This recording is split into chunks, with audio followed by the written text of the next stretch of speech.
फिल्मी सितारों पर भाजपा ने जताया भरोसा। 400 पार में कैसे रहेगी भूमिका। भारतीय जनता पार्टी इस बार 400 पार के नारे के साथ लोकसभा चुनाव के रण में उतर रही है। इसके लिए पार्टी कोई भी कसर नहीं छोड़ना चाहती है।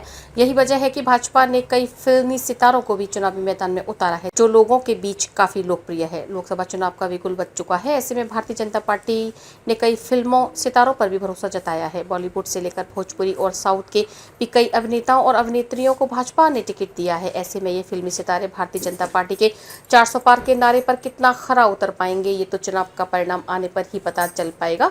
हालांकि पिछले कुछ चुनावों में कई सितारों ने बेहतरीन प्रदर्शन भी किया है, तो कहीं कुछ नए चेहरों पर भी भाजपा ने भरोसा जताया है। ऐसे ही कुछ फिल्मी सितारों के बारे में हम जानेंगे कि जिन्हें भाजपा ने अपना उम्मीदवार बनाया है। भाजपा के ये सितारे कुछ इस तरह से हैं। कंगना रनौत। हमेशा से अपने राजनीतिक बयानों को लेकर विवादों में रहने वाली अभिनेत्री कंगना रनौत पर भारतीय जनता पार्टी ने इस बार लोकसभा चुनाव में भरोसा जताया। कंगना रनौत पहली बार चुनाव लड़ रही हैं। बीजेपी ने कंगना को हिमाचल प्रदेश की मंडी लोकसभा सीट से अपना उम्मीदवार बनाया है। वहीं कंगना का सीधा मुकाबला कांग्रेस के प्रत्याशी विक्रमादित्य सिंह से होगा। विक्रमादित्य सिंह पूर्व मुख्यमंत्री वीरभद्र सिंह के बेटे हैं। अरुण गोविल। धार्मिक टीवी सीरियल रामायण में भगवान श्री राम का रोल निभाने वाले अरुण गोविल भी पहली बार लोकसभा चुनाव लड़ रही हैं। भारतीय जनता पार्टी ने उन्हें भी यूपी की मेरठ लोकसभा सीट से अपना उम्मीदवार बनाया है। हाल ही में अयोध्या में राम मंदिर के उद्घाटन के दौरान भी अरुण गोविल काफी चर्चाओं में रहे थे। वहीं अरुण गोविल के खिलाफ सपा 2 बार अपने प्रत्याशी बदल चुकी है। सपा ने पहले भानु प्रताप सिंह को और फिर अतुल प्रधान को भी अपना प्रत्याशी बनाया। बाद में अतुल प्रधान का भी टिकट काटकर अब सुनीता वर्मा को अपना प्रत्याशी घोषित किया है। हेमा मालिनी। लोकसभा चुनाव लड़ रहे फिल्मी सितारों की लिस्ट में बॉलीवुड अभिनेत्री हेमा मालिनी का नया नाम भी शामिल है। हालांकि हेमा मालिनी इससे पहले भी भारतीय जनता पार्टी के टिकट पर चुनाव लड़ चुकी हैं।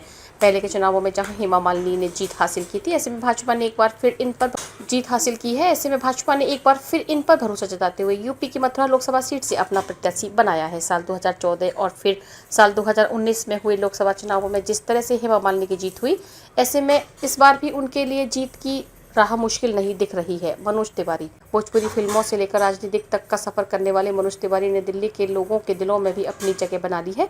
मनोज तिवारी पिछले 2 बार से लोकसभा का चुनाव जीतकर संसद पहुंचे हैं। ऐसे में भारतीय जनता पार्टी ने एक बार फिर मनोज तिवारी पर भरोसा जताया है। बीजेपी ने मनोज तिवारी की north east Delhi Lok Sabha seat से अपना उम्मीदवार घोषित किया है।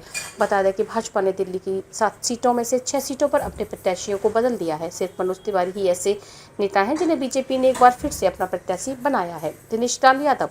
वही भोजपुरी विरहा गाने वाले और फिर फिल्मों से अपनी पहचान बनाने वाले दिनेश लाल यादव यूपी की सबसे हॉट सीट माने जाने वाले आजमगढ़ लोकसभा सीट से सांसद हैं।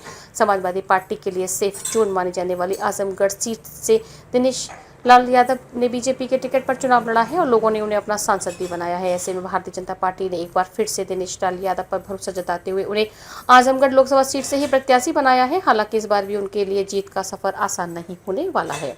रवि किशन। भोजपुरी फिल्मों से लेकर बॉलीवुड और फिर कई वेब सीरीज में काम कर चुके रवि किशन भाजपा के सांसद भी हैं। रवि किशन यूपी की गोरखपुर लोकसभा सीट के सांसद हैं। भारतीय जनता पार्टी ने इस बार रवि किशन को गोरखपुर लोकसभा सीट से ही अपना प्रत्याशी बनाया है। भोजपुरी फिल्मों में ख्याति प्राप्त करने के बाद एक सांसद के रूप में भी रवि किशन काफी लोकप्रिय चेहरा बनकर उभरे हैं। वहीं यूपी के सीएम योगी आदित्यनाथ का भी गोरखपुर से नाता रहा है।